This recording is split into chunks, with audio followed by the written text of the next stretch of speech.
반도체 호황에 힘입어 올해 최대 실적을 낸 삼성전자와 SK하이닉스가 오늘 나란히 임원 인사를 발표했습니다.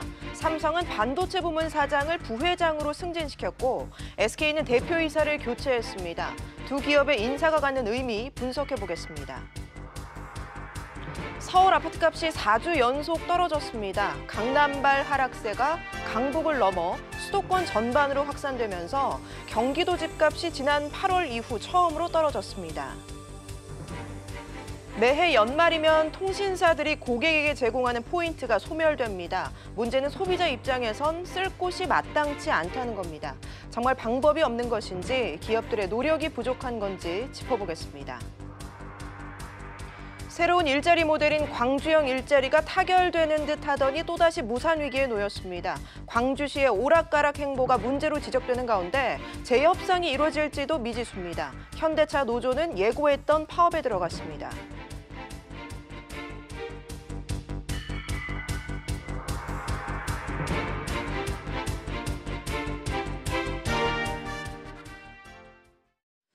여러분 안녕하십니까? 우리 산업의 버팀목인 반도체 업황이 내년에 급락할 것이라는 전망이 잇따르고 있습니다. 이런 가운데 삼성전자와 SK하이닉스가 다른 선택을 했습니다. 삼성은 반도체 부문 사장을 부회장으로 승진시켰고 SK는 교체했습니다.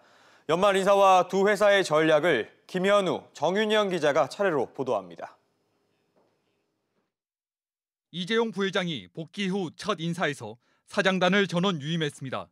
가장 눈에 띄는 것은 삼성전자 반도체 부문을 총괄하는 김기남 사장의 부회장 승진입니다. 2년 연속 반도체 사상 최대 실적을 경신한 김기남 DS 부문 사장을 부회장으로 승진시켰습니다. 삼성전자 전체 임원 승진자 158명 중 80명이 반도체에서 나왔습니다. 또 반도체 부문 직원들에게는 기본급의 300에서 500%를 상여금으로 지급하기로 했습니다. 이미 검증된 인력에게 활기를 불어넣어 위기를 넘겠다는 전략으로 분석됩니다. D램 평균 판매 가격은 올해 4분기에 8%, 내년 1분기에 10% 이상 급락한다는 관측이 나오고 있습니다. 이런 가운데 세계 1위로서 자신감을 반영하는 것으로 해석되기도 합니다. 1위 기업이 주로 그 가격이나 시장의 결정권 이런 것들을 많이 갖거든요. 1위 기업의 역할이 단순히 돈을 제일 많이 버는 기업이라는 의미보다 시장을 지배할 수 있는 의미에서 SBS CNBC 김현우입니다. 삼성전자와 달리 SK하이닉스는 CEO를 교체했습니다. SK하이닉스의 신임 CEO로는 이석희 사업총괄 사장이 선임됐습니다. 그동안 SK하이닉스는 사상 최대치 신기록 행진을 이어왔습니다. 하지만 최근 상황이 급변하고 있습니다.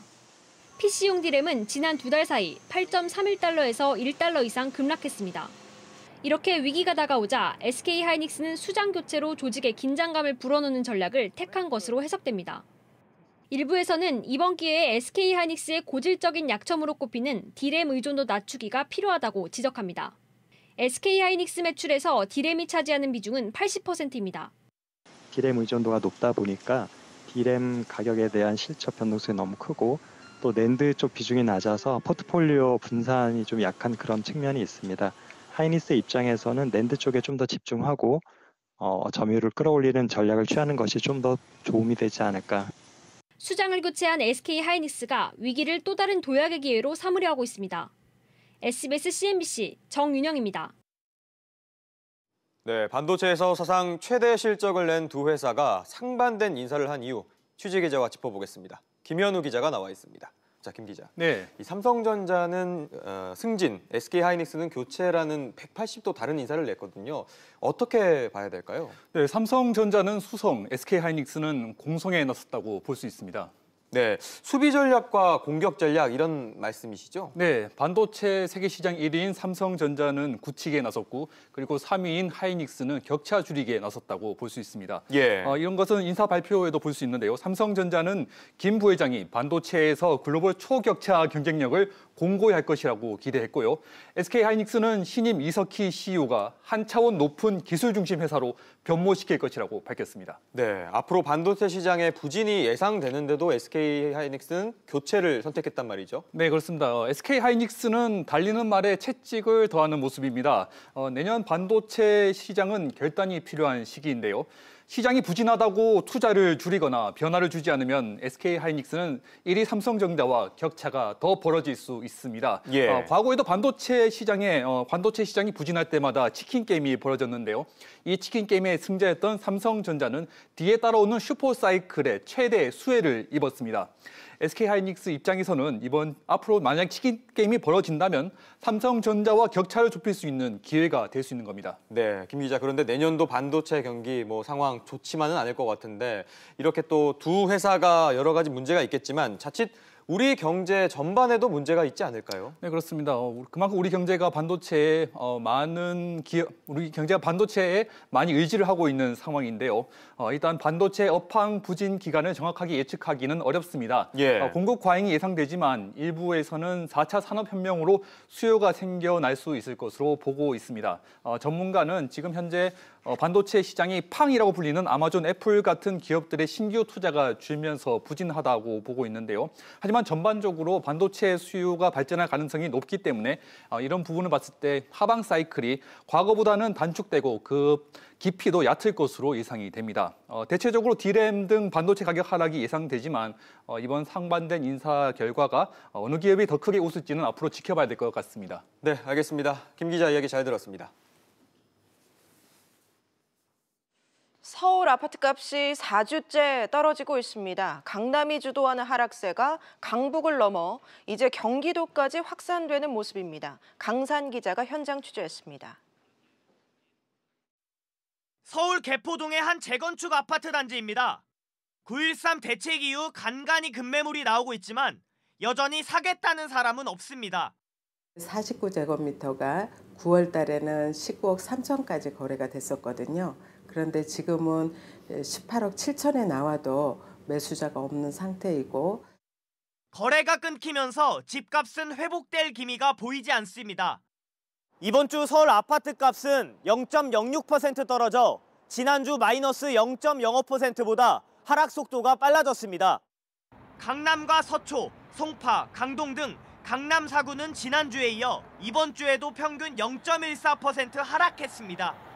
특히 지난주까지 상승세를 이어가던 성북과 마포, 구로 등 강북 지역 아파트값이 새롭게 마이너스 대열에 합류했습니다. 서울 아파트값 하락세는 수도권으로도 번지고 있습니다. 이번 주 경기도의 집값은 마이너스 0.03%를 기록하며 8월 첫째 주 이후 처음으로 떨어졌습니다. 성남 분당과 과천시 아파트값의 낙폭이 커졌고 김포와 수원 영통, 안양 동안구는 상승세가 멈췄습니다. 금리 인상을 시작으로 해서 여러 가지 그동안 가시적이지 않았던 심리적인 부담감이 점점 커지고 있는 상황이라고 보시면 될 것 같고요. 전셋값 역시 서울이 마이너스 0.06%, 수도권이 마이너스 0.09%로 하락세가 지속됐습니다. SBS CNBC 강산입니다. 이렇게 집값이 출렁이면 소비에는 어떤 영향을 줄까요? 집값이 오르면 소비도 늘 것이라는 게 일반적인 상식인데 실제로는 그렇지 않다는 연구 결과가 나왔습니다. 윤지혜 기자가 보도합니다. 집값이 오르면 소비가 늘어난다는 이른바 자산 효과. 그러나 우리나라 청년층과 고령층에선 이 같은 효과는 고사하고 오히려 소비가 더 위축된다는 조사 결과가 나왔습니다. 한국은행이 내놓은 보고서에 따르면 국내에서 주택을 보유한 가구들은 집값이 1%포인트 올라갈 때 소비 증가율이 0.02%포인트 늘어나는 데 그쳤습니다. 특히 세대별로 차이가 났는데 고령층 소비는 0.01%포인트 증가에 그쳤고 청년층 소비 증가율은 오히려 0.02%포인트 줄었습니다. 중장년층이 0.034%포인트 증가한 것과 대비를 이룬 겁니다. 고령층은 노후 대비를 위해, 청년층은 큰 집으로 옮겨갈 자금을 마련하느라 소비를 줄이는 경향이 나타났다고 하는 측은 설명했습니다. 이와는 별도로 집값이 주거비 확대로 이어지면서 집값이 1%포인트 오를 때마다 무주택 가구 소비는 0.24%포인트 하락하는 것으로 조사됐습니다.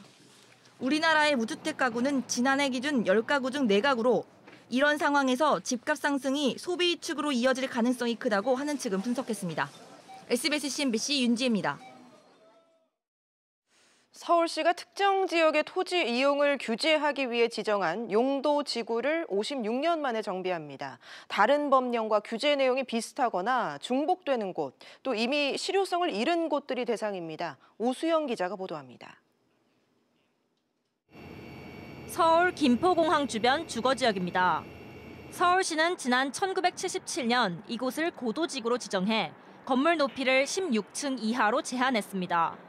김포공항이란 그 공공시설 때문에 제약이 많이 받아왔으니까 그리고 앞으로 이제 고도 제한은 반드시 완화돼야 되고. 하지만 이 지역은 고도지구 지정 외에 공항시설법에 따른 규제도 적용받고 있어 앞으로도 개발에 제약을 받습니다. 서울시는 이같이 규제가 이중으로 돼 있는 용도지구를 지난 1962년 제도 도입 이후 처음으로 전면 재정비하기로 했습니다.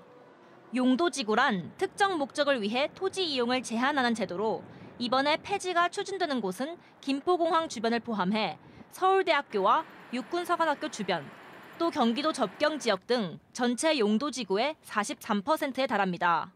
모두 지정 당시에 의도했던 목적을 달성했거나 다른 법령으로 규제가 중복되는 곳들입니다. 2월 달에 이제 시의회 의견 청취, 빠르면 3월에 도시계획위원회 심의 통해서 4월에 가급적이면 최종 결정 고시 진행 중에 있습니다. 서울시는 특히 재정비되는 용도지구들이 다른 법으로 규제를 계속 받기 때문에 새로운 개발 여지가 생기는 건 아니라고 강조했습니다. SBS CNBC 오수영입니다. 휴대전화 이용자들 대부분은 이 통사들로부터 멤버십 포인트를 받습니다.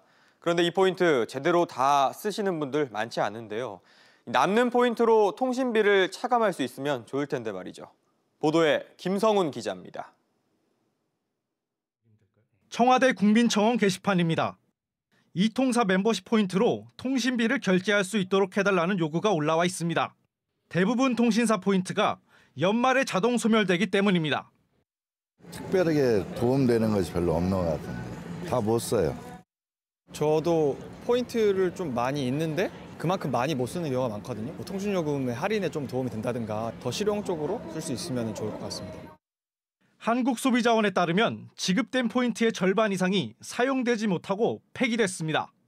이런 소비자 불만에 일부 통신사는 제휴사 확대, 기간 제한 폐지 등 개선책을 내놓고 있습니다. 하지만 할인폭이 낮고 이용 횟수에도 제약이 있습니다. 소비자들의 공통된 요구는 통신비 차감입니다. 소비자들이 잘 활용하기가 어렵고 잘 쓰지를 못하기 때문에 핸드폰 요금을 결제를 한다든가 필요성 있는 방안을 마련을 해주시고 비율을 좀 조정한다든가. 고객 만족도를 높이기 위해 도입된 멤버십 포인트 제도. 하지만 포인트가 쌓일수록 고객의 불만족은 더 쌓이는 포인트가 되고 있습니다. SBS CNBC 김성훈입니다. 네, 앞서 보신 것처럼 제때 소진하기 힘든 이동통신사의 멤버십 포인트 제도를 살펴봤는데요. 개선할 수 있는 방법 과연 없을까요? 이 내용 취재기자와 자세히 짚어보겠습니다. 김성훈 기자가 나와 있습니다. 자, 김 기자. 네. 이 항공사 마일리지로는 이제 항공권을 구매할 수 있는데 이동통신사 멤버십 포인트로는 이 통신비를 할인받을 수가 없는 거죠. 이거 왜 이런 걸까요? 네, 멤버십 포인트제를 운영하는 이동통신사의 시각 차이 때문입니다. 한마디로 멤버십 포인트는 고객들에게 추가로 제공하는 혜택이라는 것입니다.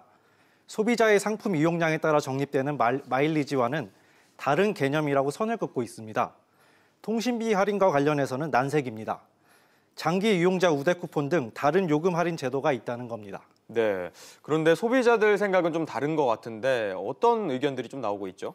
네, 지난해 한국소비자원이 멤버십 포인트 2년 이상 이용자 1,000명을 대상으로 설문조사를 했는데요. 3분의 1 정도가 포인트를 결제할 수 있는 비율이 낮다고 불만을 드러냈습니다. 또 사용할 수 있는 가맹점이 많지 않고 연말에 잔여 포인트가 소멸돼 아쉽다는 지적도 많았습니다. 그러면서 개선 요구 사항으로는 절반 정도가 포인트에 통신 결제 수단화를 꼽았습니다. 네, 김 기자, 매년 연말이면 통신사들 포인트 소진 못해서 전전긍긍하시는 분들도 계시고 불만도 많은데 관련 정부는 대책이 있습니까? 네, 관련 정부 부처인 과학기술정보통신부에 문의를 해봤는데요. 개선을 위한 뚜렷한 움직임이 아직까지는 없는 상황입니다. 관계자 답변 들어보시죠. 멤버십 같은 경우에는 제휴사가 있잖아요. 영화가 이렇게 제휴 관계에 있기 때문에 계약 영역입니다. 저희가 법적으로 강제하고 그러는 한계가 있습니다. 네, 정리하면 멤버십 포인트 제도를 기업의 마케팅 수단으로 판단해 별다른 개선을 검토하고 있지 않는 겁니다. 문재인 정부가 통신비 인하 정책을 취하고 있습니다만 일부에서는 이런 포인트 제도를 활용하는 것도 그 방안 중에 하나가 되어야 한다고 지적하고 있습니다. 네, 그렇군요. 김 기자 이야기 잘 들었습니다. 더불어민주당과 자유한국당이 내년도 예산안을 처리하자는데 합의했습니다. 야3당은 기득권 동맹이라며 강력 규탄했는데요. 취재기자를 연결합니다. 장가희 기자. 네, 장가희입니다. 네, 민주당과 한국당이 예산안 처리에 합의했다고요? 네, 더불어민주당과 자유한국당은 내일 국회 본회의에서 내년도 예산안을 처리하기로 합의했습니다. 양당은 합의문을 통해 정부의 내년도 예산 470조 5천억 원 가운데 일자리 예산과 남북협력기금 등에서 5조 원 이상을 삭감하기로 했습니다. 고용보험의 구직급여 지급 수준 상향과 지급기간 연장 등 보장성 강화 방안은 내년 7월부터 시행하기로 했습니다. 아동수당은 내년 1월부터 소득 수준과 관계없이 만 0세에서 5세까지 아동을 대상으로 월 10만 원씩 지급하고 내년 9월부터는 지급 대상을 초등학교 입학 전 아동으로 확대하기로 했습니다. 정부는 연내에 국채 4조 원을 조기 상환하고 내년 국채 발행 한도는 정부 예산안보다 1조 8천억 원만 추가 확대하기로 했습니다. 반면 선거제 개혁 관련 내용은 이번 합의안에 담지 않았습니다. 네, 선거제 개혁은 야3당이 요구했던 내용이기 때문에 이게 담기지 않았다면 야3당으로서는 반발할 수밖에 없겠군요. 네, 바른미래당과 민주평화당, 정의당 등 야3당은 국회 정론관에서 기자회견을 열고 민주당과 한국당의 기득권 욕심이 정치개혁의 꿈을 짓밟고 있다며 강력 규탄했습니다. 바른미래당은 여야정 상설협의체 참석을 당분간 중단하겠다고 밝혔고 손학규 대표는 단식투쟁을 선언했습니다. 야3당은 내일 오전 양당의 합의 처리를 규탄하는 공동집회를 열 계획입니다. 지금까지 SBS CNBC 장가입니다. 광주형 일자리가 길을 잃었습니다. 오락가락 행보를 보인 광주시에 대한 비판도 커지고 있습니다. 재협상이 이루어질지 아직은 미지수입니다. 최나리 기자가 보도합니다. 광주형 일자리가 타결 확신 하루 만에 무산 위기에 놓이자 여당은 재협상 불씨를 지폈습니다. 정말 유감스럽습니다.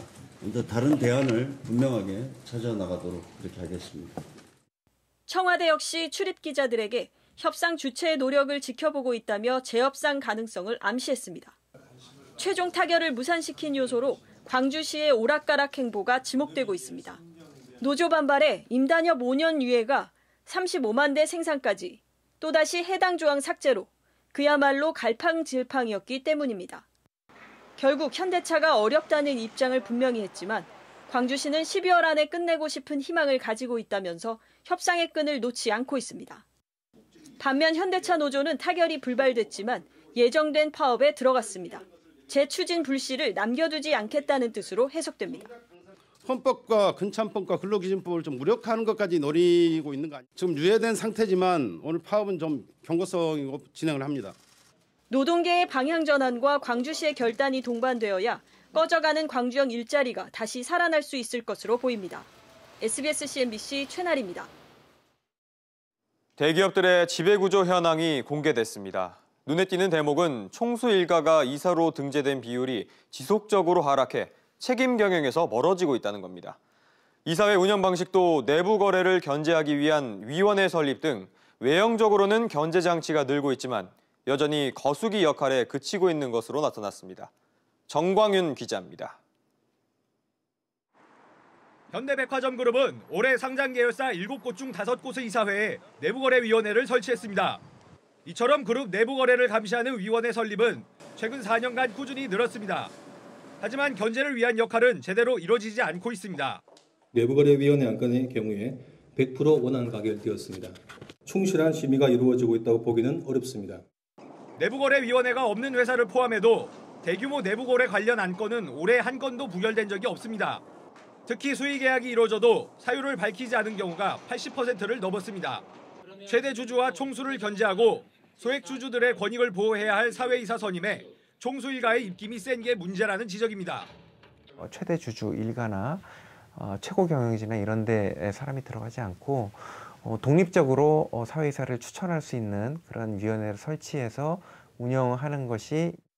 이런 가운데 통계청은 지난해 불과 0.3%의 대기업이 국내 기업 전체 영업이익의 61%를 차지해 기업 양극화가 더욱 심해지고 있다고 밝혔습니다. SBS CNBC 정광윤입니다. 시중에 판매되는 차량용 핸드커버 일부 제품에서 발암 물질을 포함해 유해 성분이 검출됐습니다. 운전 중 직접 손이 닿는 제품인데 국내에서는 아직까지 안전 기준도 마련되지 않은 상태입니다. 이광호 기자입니다. 핸들에 씌우는 커버는 장시간 운전을 하는 택시기사들이 특히 애용하는 제품입니다. 운전할 때 이렇게 약간 땀이 찰 때 미끄럽다든지 이런 게 있는데 이거는 약간의 쿠션 역할을 해주니까 그런 거는 좀 좋은 것 같습니다. 가정에서는 종종 아이들의 놀이 대상이 되기도 합니다. 저 애들도 가끔씩 장난을 치거든요. 뭐 아시겠지만 시동 끄고 애들 핸들 돌리게 해주는데. 그런데 이들 핸들 커버 중 일부에서 발암 물질이 검출됐습니다.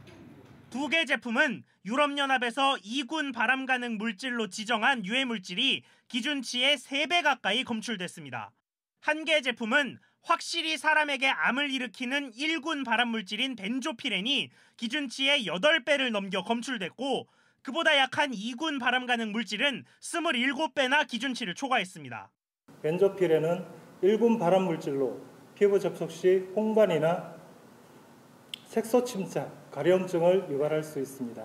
우리나라는 소비자 제품에 대해서 규제가 없는 실정입니다. 기준을 초과한 유해물질 검출 제품은 소비자원이나 행복드림 홈페이지에서 확인할 수 있습니다. 소비자원은 제품의 판매를 중지하고 회수할 것을 업체에 권고했고 업체 측이 즉시 조치하기로 했다고 밝혔습니다. SBS CNBC 이광호입니다.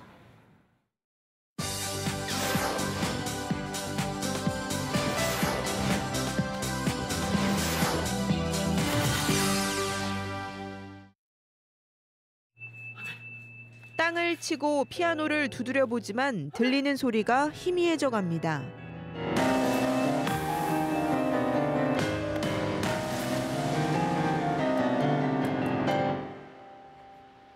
모두가 음악 천재라고 하지만 정작 자신의 천재성을 의심하고 청력마저 잃어가는 청년 베토벤. 귀가 들리지 않는다는 소문을 잠재우기 위해 연주회장으로 향합니다. 내 모든 걸 건다 이 연주에 건다 내 모든 베토벤의 인간적인 면모와 그의 열정 뒤에 감춰진 또 다른 진실을 조명하는 창작 뮤지컬이 처음으로 관객들을 찾아왔습니다. 베토벤의 음악이 극 전반에 자연스럽게 녹아있고 어린 베토벤을 연기하는 아역 배우들이 직접 연주를 해 극의 완성도와 몰입감을 높입니다. 베토벤의 음악은 굉장히 마력적으로 느껴질 만큼 웅장하고 또 섬세하고 굉장히 드라마틱한 요소들을 많이 갖추고 있고 모두가 한 번쯤은 겪어봤던 어떤 삶의 모습이 이 작품에 녹아있지 않나 생각하고요. puccini의 가장 아름다운 오페라 라보엠이 이번 연말에도 찾아왔습니다. 19세기 프랑스 파리 젊은 예술가들의 꿈과 애틋한 사랑 이야기를 담은 서정적인 작품입니다. 전체 4막 가운데 첫 2막이 크리스마스 이브를 배경으로 해 온 가족이 함께 즐길 수 있는 연말 공연으로 꼽힙니다. 한 쌍의 고양이 연인이 영화 라라랜드의 주인공이 됐습니다. 고양이를 사랑하는 아티스트 16명의 작품들이 한자리에 모였습니다. 조선시대를 배경으로 고양이들을 의인화한 일러스트들, 두 손을 모으고 하늘을 올려다보는 고양이를 포착한 사진, 미디어 아트로 표현한 강렬한 고양이 얼굴, 고양이 조각까지 고양이를 다양한 형식으로 풀어냈습니다. 현대인들에게 고양이는 많은 위안을 주는 대상이 됐습니다. 고양이에 대한 다양한 모습을 보여주고 서로 힐링과 서로 외로움과 서로 위안이 주는 그런 전시가 되었으면 하는. 4가구 중 1가구가 반려동물을 기르는 가운데 개와 함께 가장 사랑받는 고양이의 다채로운 모습을 만나볼 수 있습니다. SBS CNBC 윤선영입니다.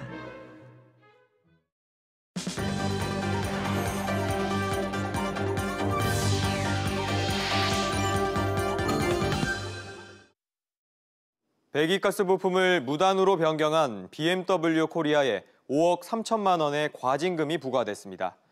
환경부에 따르면 BMW는 지난 2015년 판매된 미니쿠퍼와 미니쿠퍼 5도어 1,200여 대의 정화 조절 밸브를 사전 신고 없이 내구성이 약한 부품으로 바꿨습니다. 해당 차량들은 현재 리콜이 진행 중입니다. 우리나라의 세금 부담이 경제협력개발기구 OECD 평균보다 낮은 것으로 나타났습니다. OECD에 따르면 지난해 우리나라 GDP 대비 세수 비율은 26.9%로 OECD 회원국 36개국 가운데 32위였습니다. 우리나라 세금 부담은 OECD 전체 회원국 평균치인 34.2%보다 낮았습니다.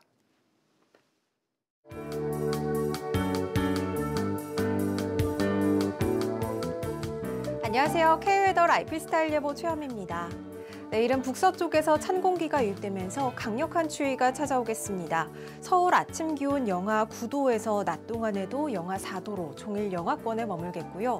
오늘과 비교해 10도 이상 기온이 큰 폭으로 떨어지겠습니다. 여기에 바람도 강하게 불며 체감 온도를 떨어뜨릴 것으로 보이니까요. 내일 나서실 때 추위 대비를 단단히 하셔야겠습니다. 여기에 새벽부터 충청 이남 서쪽 지역을 중심으로 눈이 내리겠는데요. 충남 서해안과 전북 서해안, 제주 산간과 울릉도 독도에 3에서 8cm가량의 많은 눈이 쌓이겠고요. 내륙을 중심으로는 2에서 5cm가 예상됩니다. 이번 눈은 일요일 오전까지 길게 이어질 것으로 보여 눈 피해 없도록 대비 잘해주셔야겠습니다. 현재 위성 영상 보시면 전국에 구름이 많은 모습입니다. 내일은 북서쪽에서 확장하는 찬 대륙 고기압의 영향을 받겠습니다. 중부지방 대전은 새벽부터 눈이 내리겠습니다. 낮 동안 서울 영하 4도, 춘천, 대전 영하 2도로 강력한 한파가 이어지겠습니다. 동해안 지방 울릉도는 눈이 많이 내리겠고 그 밖의 지역은 맑겠습니다. 낮 최고 기온 속초 영하 1도, 강릉 0도가 되겠습니다. 남부지방 전라도와 제주도 역시 새벽부터 눈이 오겠고요. 낮 동안 전주 영하 1도, 광주, 대구 0도에 머물겠습니다. 주말까지 종일 영하권의 추위가 이어지다가 다음 주에는 낮 기온 영상권을 회복하겠습니다. 다만 계속해서 평년 기온을 밑돌 것으로 보여 건강관리에 주의하셔야겠습니다. 날씨였습니다.